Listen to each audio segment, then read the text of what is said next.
Hey guys, it's Beginnings. I hope you guys are having a great week so far. Today's video is a Cresht game, and that's Cresht with Punish. Yes, I'm supporting. The whole point of Cresht with Punish is to basically live in the enemy jungle, and you'll see in this video that we definitely accomplish that. This video is from Zane's stream, so if it looks familiar, that's why.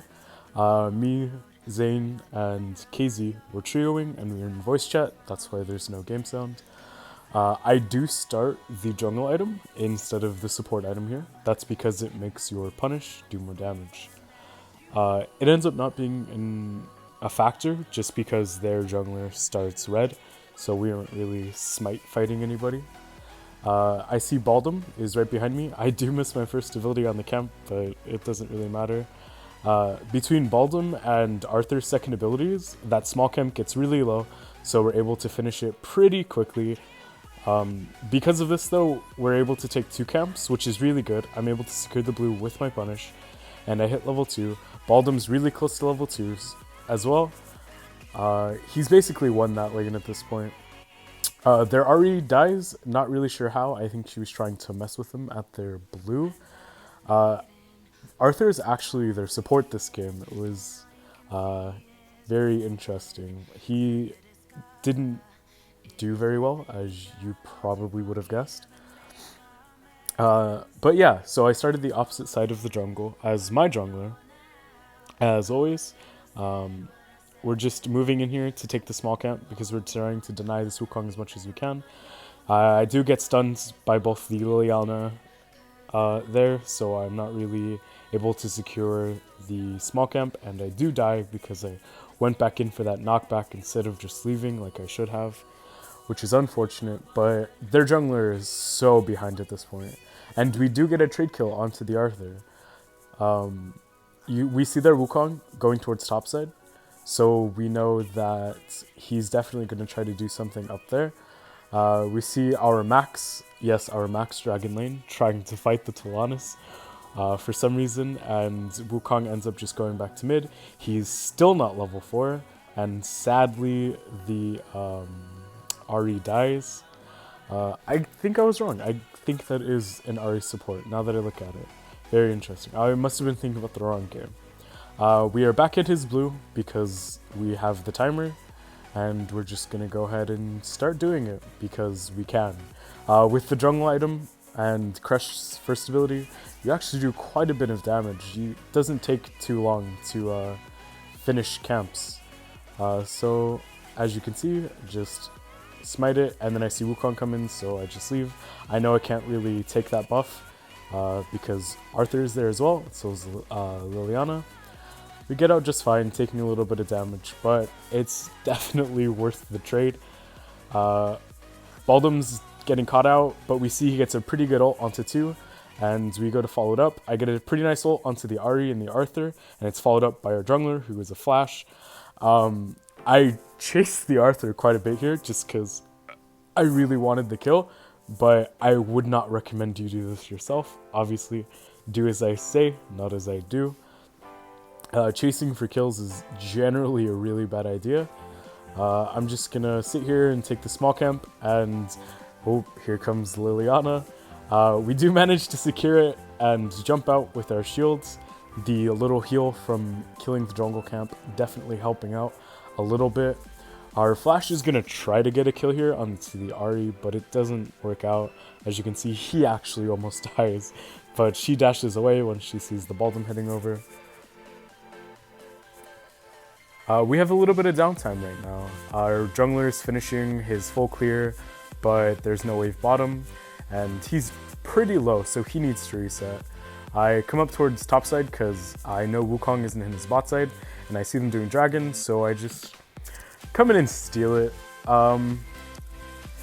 Like I said, Cresht is about living in the jungle, and I'm a higher level than Wukong at this point, so it's really hard for him to beat my first ability plus punish damage. That's a lot of burst coming out. It's at this point in the game, I think it's about 1900 damage. He's not going to beat that. I do use my ult, but it misses, sadly. It still works out though, because Raz follows up, And we do some work here. As you can see, I kill the Talanis, and Max does nothing with his ult. He just helps me take the small camp, and again, we're just trying to make sure the enemy jungler gets as little gold as possible. We see our jungler and Darkslayer in a pretty rough position here, so we obviously rotate over to help. This Wukong is very, very dead, and oh look, there's more jungle camps. So we're just gonna go ahead and take those. If you pause while I tab, you will see that I have more gold than I think 2 people on my team at this point in the game. We just take the small camp and we leave. This is our jungle now. This Wukong can do almost nothing to contest us. I think we could even beat him in a 1v1 at this point. Right now, I have the cooldown item because I'm building towards Frost Cape. I love Frost Cape on Cresht, especially against an immobile ADC like Talanis. We do see Wukong going for the small camp here, so we're just going to go ahead and pull it. Don't have punish up for a second, so I have to just extend it, but we do lose it because he punishes it and Talanis takes it, which is fine because, again, he's not getting a majority of the gold. All we're trying to do is keep the Wukong under control. We see our flash go in, and we do get a kill, and we just tank for him, and we are in a very bad spot, so we just throw down our ult. And we do get a 3-man ult, but I didn't want to dive just because we did see the Arthur coming up, and diving under tower would have made us lose this fight a lot more. I saw the Wukong coming in, so I just jump into the fight, doing as much damage to him as I can. Liliana really wants to kill me, but sadly our shield is too much, and we do get the kill onto her instead. And we just go ahead and throw down our vision, just in case the Wukong is invisible. We jump away from the Talanis, and sadly our Raz dies, but that's his problem, not ours. Ari decides to chase me, but she can't catch me.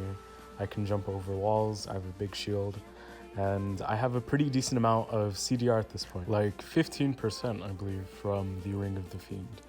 So we do get back safely. Baldum's going towards bot side, our jungler has his entire jungle up, and I'm pretty close to having my ult back up, so we're just gonna start stacking it when we can. We're not really in a rush because, like I said, we're pretty close to having it already, so we can just get it from passively hitting a few things. We go straight to Wukong's blue because, like I said, his jungle's ours now, and we're just gonna contest it. Like, he wants to kill the Raz, but we're just gonna throw down our ult, knock him up. We're gonna steal the blue, then kill him, just adding insult to injury. We do get cut on the wall a little bit there, and Baldum ults the Talanis that Max was ulting. Great synergy, 10 out of 10, guys. She still dies. I believe Arthur does as well, because of the Max passive. Ari ults the Flash, who dashes away and immediately dashes back in, but he lives, thankfully. My shield probably helped a little bit there. You can see I'm building towards my Frostcape now. I buy the CDR component first. Really enjoy the extra CDR. I have about, I have max CDR right now, actually, because I stole their blue. So you can see my spin is on a pretty low cooldown, as well as my jump. We're going for this dive because the tower is low. I get a pretty good 2-man ult. Their Ari and their Wukong die, and I believe I chased the Talanis, but she really can't contest me. I'm the support, but I'm 1v1ing the ADC. I have so much gold, and I do quite a bit of damage at this point, especially in my ult form. There's nothing that they can really do. Baldum rotates up just to kind of pull them away. Talanis hits the camp stupidly instead of attacking me, so I get the free gold. Their red does respawn, but I just use my punish. And Lily and Tell are both around. I'm pretty low, so I want to head back and heal while I can. Our jungle is pretty much untouched at this point. In competitive, Max would start farming our bottom side, but this is just ranked. I believe everyone in this game is either Master or Conqueror. In North America, Wukong decides that he wants to do some damage to the Baldum, but it doesn't really work out for him. We're pretty close to having our ult once again, so we're just gonna stack on the small camp while also shielding our teammate because that generates rage as well. A big part of Cresht is just generating as much rage points as you can as quickly as possible.